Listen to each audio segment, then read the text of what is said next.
But next, I'm going to invite Paul Irishep. He's from the Google Chrome team. He works on developer tooling, and he's here to teach us some advanced debugging techniques in Chrome.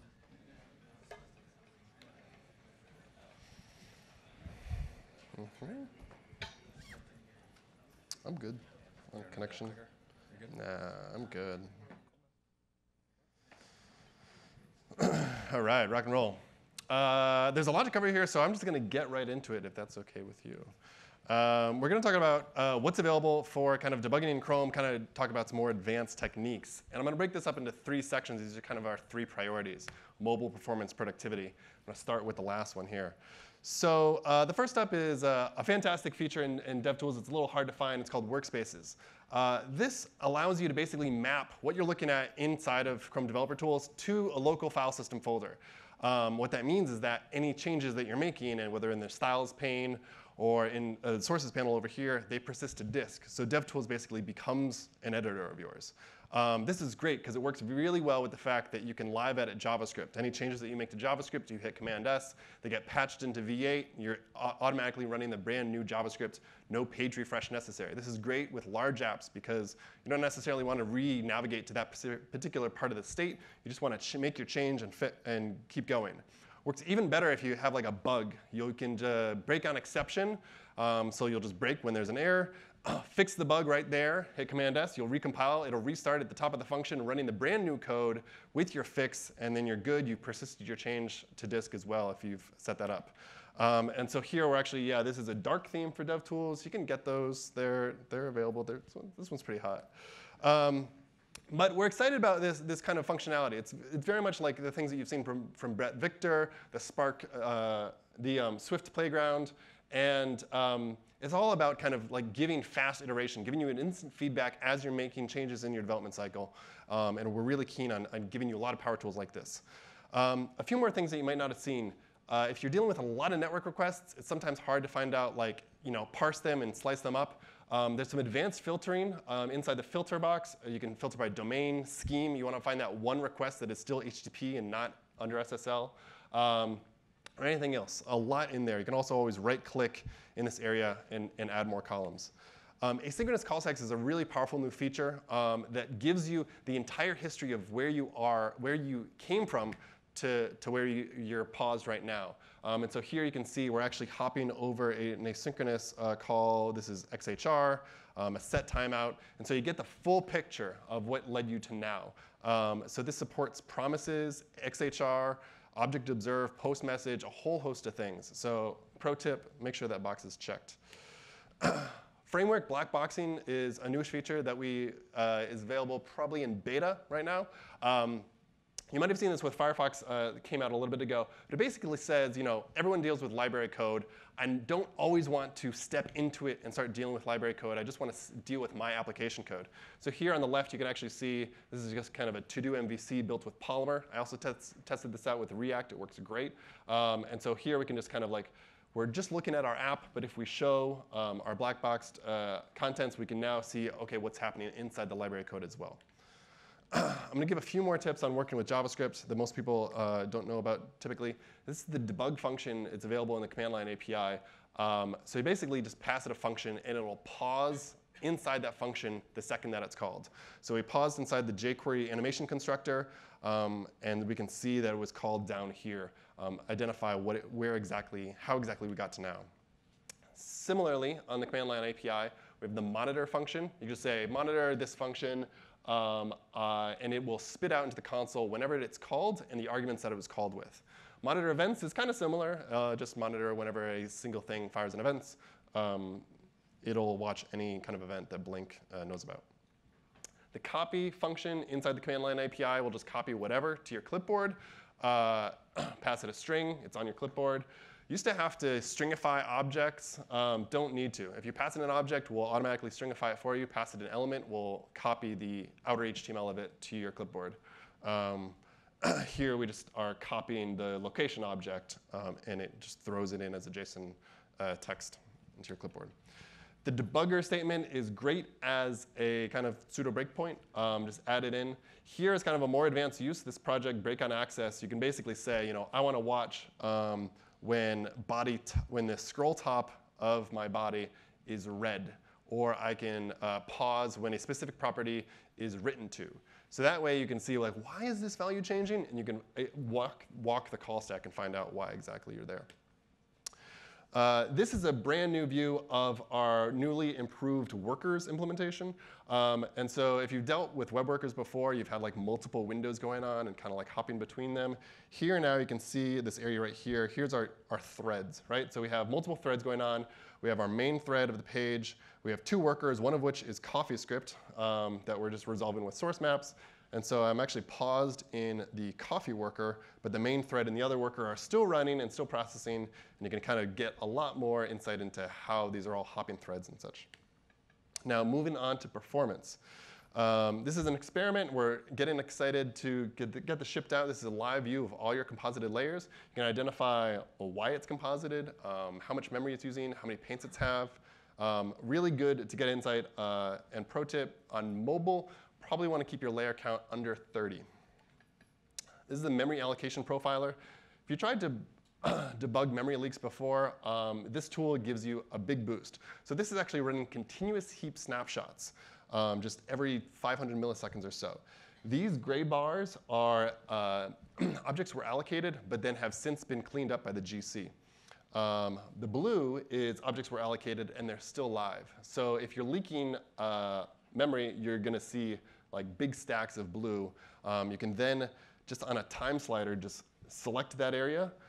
This updates with what your allocations are. Select the object, and you're going to see the retaining tree on why that is still being retained. All right, this is layout invalidations. This is also brand new. So here, for a layout in the timeline, you can see exactly the call stack that invalidated that layout. Great if you're trying to figure out why you have spurious layouts, paints. This is going to pinpoint exactly why Blink had to go do that work again. For JavaScript profiling, a few things have happened recently. This is the flame chart view, which gives you a nice kind of visual narrative of what's been happening. Good to identify outliers and things that shouldn't be happening. What you're looking for is wide functions that take a long time. There's also high resolution sampling now. So previously, it's been a single millisecond was the resolution. And when your lifetime is 16.6 milliseconds, a single millisecond is a pretty chunky resolution. So you can turn that on in settings and get 100 nanosecond resolution on your JavaScript profiles. All right, if that's not good enough for you, check out V8's profviz.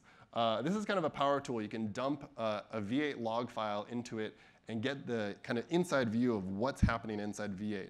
So whether it's parsing, pre-parsing, compiling, executing, understand that entire thing. This is actually a screenshot of me. I'm loading Gmail. And this is the detail that I get. But stepping back to timeline, one of the things that we notice is people will be going through timeline.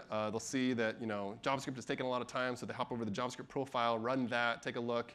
And we said, why don't we just try and find a way to like merge those two views together? So this is the tracing view with the integrated JavaScript profile into timeline. So here we have our call stacks of our JavaScript, as well as things like recalculate style, layout, paint, tell you the full story, including all your application code of what's going on in the browser. Now, if that's not good enough for you, about tracing is where you want to go. This is kind of the power user tool. This is what we use on the Chrome team to identify why Chrome is being slow or what we can do. It tells you everything. It's not very comprehensible. It's not user-friendly, but it tells you the ground truth of what's going on. There's a lot of great documentation, though, and it actually just got updated recently. There's a great case study on what's going on with the new Verge redesign that we looked at with about tracing that you should check out. All right, moving on to mobile. There's a few features here I'm going to cover real quickly. This is, if you've done remote debugging before, one of the things that we notice is that it's kind of a pain to go back and forth between your device and your screen. And so we want to make that a little bit easier. So here I'm just opening up a new tab on my phone. I have that layers view that I mentioned before. And then we turn on screencast so that we can see exactly what's happening on the device on my machine. So I can just look at my screen, see what's going on, and I can even interact with that. So I just type on my machine, and it mimics that type and those touches onto the device, which saves you a lot of time. But for everyone, that's not always the best case. Not everyone wants to plug in over USB, get their phone hooked up So this is the new device mode. Basically, we've emulated a lot of the device characteristics that you have. So device pixel ratio, the screen resolution, of course the UA, a nice view of all the media queries to do kind of responsive design. And one of the great features that we're excited about is having network throttling for this specific tab. So you can throttle this page like it's 3G or like it's 4G and see how slow it goes. All right, but I wanted to take a moment to talk about monitoring, kind of what your options are for monitoring your pages in the wild. So there's a few APIs. Performance.memory is one of them. Performance.memory gives you a view of how large your JavaScript heap is on the page. I should point out that these values are bucketed, so they're not exactly precise. They're bucketed to prevent attacks. You can read about how and why they're bucketed. If you need to get precise numbers, you can get those with a little command line flag, so you'll need to own the Chrome instance for that. Good old trusty on-air has gotten some upgrades recently. The two upgrades that I got in the past year are the column number and the air object. Air object, of course, gives us the stack. This has been a long time coming, and everyone's really happy. So this is available in Chrome, Opera, and Firefox for sure. Similarly, in Chrome and Opera, you can also just listen without event listener to air object, pull the air object off of the event right there, and get the same stuff. Easy peasy. Resource timing gives you basically all the information that you would see in your network waterfall, only you can just pull it right out of the browser anytime you want. You want to check all your XHRs and how long they're taking, how long they're delayed. Resource timing is your homeboy. User timing is going to give you a little bit of a different, it's going to place the same entries on the performance timeline, but you're able to basically say, here's when I started this process, here's when I ended it, I want to measure it, and then I'm going to collect all those measurements at the end and probably send them back to my server for processing. Navigation error logging is a new spec. It's just proposed. There's no implementation so far. What it allows you to do is gather when there have been errors in the navigation. Say, for instance, I tried to load facebook.com. It failed for some reason. I tried again. It loaded. I can now capture that. I can now see that error as it happened and then get some details on it. A nice other way to process this is kind of like CSP report logging. So I can just set up an endpoint. I can say, this is my endpoint. Please just post a payload to this endpoint with whatever navigation errors you get. I'll take them in. The network info API is kind of a famously funny API that's been revised twice. So we're on v3 here. It's looking good, though. Navigator connection type. If someone's on mobile, you're going to get cellular for any sort of connection, which is good to know that they're not on Wi-Fi, but that doesn't really tell you the whole story. So I'm excited that just last week in the spec landed downlink max. So downlink max will actually reflect the maximum possible bandwidth that specific connection technology can use. So say if you're on CDMA or 3G, 4G, it's very specific. So the phone, the device, and the browser are on the hook for correlating that connection technology to the downlink max so that you just get that one number and make decisions from there. So it's going to give us a lot more power and insight as far as making good decisions. A few more things you might not have seen. Navigator.hardware concurrency is going to tell you the logical number of CPU cores. So on this MacBook Air, I got 4 cores. That works. It gives you a good idea of kind of how powerful of a device you're working with, sort of. Similarly, this is a GPU, sorry, this is a WebGL extension. You can actually pull off the GPU details through WebGL. This was originally came about because the Google Maps team needed to make some adjustments and scale back kind of the experience based on what sort of GPU they were dealing with. But this is implemented widely and available. So that's a lot of like networky stuff for the most part. But what is there in rendering performance? First up, there's first paint. You want to know kind of when I was able to first put some pixels on the screen. This is kind of the best possible way to do it for Chrome right now. It's not beautiful. You set up a request animation frame. The first time that RAF fires on the page is basically our first paint. We also have this Chrome load times object. You can pull off the first paint time there and take a look. What you're looking for is the smallest of those two.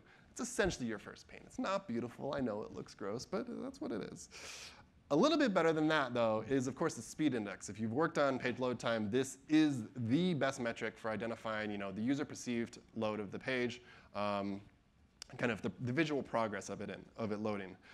This metric you can calculate via web page test. You can also calculate it with Chromium Telemetry. This is the performance tool that we use on the Chrome team to watch all of our performance regressions, and all of our performance testing is done via telemetry.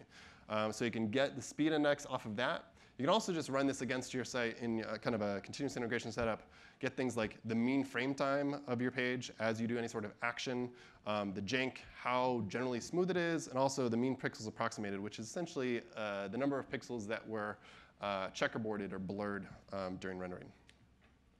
So that's rendering performance kind of like in continuous integration, but what about it in the wild? This has long been kind of an area where we haven't had any good solutions at all. So I'm excited that this week we are proposing the Smoothness Timing spec. So Chrome team is going to be proposing this to the WebPerf working group, I don't know, maybe right about now, something like that. It's a new API that gives us a lot of insight as to how the browser is actually rendering content. The API looks something like this. We place entries on the performance timeline of type smoothness. And basically, these entries reflect when the main thread and the compositor thread committed frames. What this essentially allows you to do is say a frame happened here, frame happened here, frame happened here, and that's the frame rate. So it allows you, like, kind of at the right level, a metric to devise the frame rate and see if there's any lag between main thread, compositor thread. At V2, we're thinking of also going a little bit more detail. And so on the main thread, we're also going to break down what sort of activity happened there. But let's get V1 out there first. So this is currently, the spec is being done on GitHub, and it'll be in the WebPerf working group. So stay tuned for that one. Going a little bit deeper, there's some other stuff that most people don't know about. The preprocessor script API is a Chrome extension API. This is pretty rad. It intercepts all incoming script to the page, whether it's coming through script tags, through function calls, eval, and allows you to basically intercept that and rewrite it. This is pretty cool because it allows you to add in instrumentation if you want to do kind of code coverage analysis or your own profiler or do kind of feature-specific debugging for any sort of frameworks. So extension API, just rewrite all script. Pretty cool. The remote debugging protocol is the protocol that Chrome DevTools talks to Chrome through, and the protocol is exposed for everyone else. So Chrome DevTools sits on top of it. Chrome Driver, which is our WebDriver implementation that powers Chrome on desktop, Chrome on Android, and actually turns out to power the WebDriver implementation for mobile Safari, uses this. Chromium Telemetry similarly, and also editors like Brackets, WebStorm, Lighttable. This protocol has a lot of power. And some good stuff. So it's documented. We have versions that have backwards compatibility guarantees for a good subset of the protocol. Some of it, though, is not documented, but you can go read it. It's just the protocol.json in Chromium source tree. And if you ever see DevTools do something that you really like, and you're like, I want to be able to do that through WebDriver, you can always just hook into the WebSocket that DevTools is using to talk to Chrome. So here I am, I'm just listening in on the WebSockets, listening to all frames, and I can see exactly the protocol that it's speaking back to Chrome. That's pretty, pro tip. This is kind of an advanced feature, so hold on to your hats, but this is the brand new eyedropper so that you can get colors out of the web page in hex value. Long time coming. Very excited about this. Brand new. OK. Chrome DevTools is a web app. It's just JavaScript and CSS pretty much for the most part. So if you have bug reports or feature requests, hit me up. If you want to write code for it, send me a patch. It's a pretty cool source base. And if you just want to stay tuned as far as stay in the know on what's happening, we have a mailing list for everyone. There's been a lot of conversation here recently about memory profiling, which is really, really valuable. Every single patch that goes up for review, there's a full mailing list that captures that, just the DevTools stuff. Every commit that lands, we have a Twitter account, Chrome DevTools, that tracks that. It's noisy. Both of them are pretty noisy, but there's good stuff in there. And every single closed ticket, this is a short URL for every closed ticket on DevTools, which is a pretty good idea of features that land. But that's it. If you have any questions, I'll be available in the back. But thank you guys very much.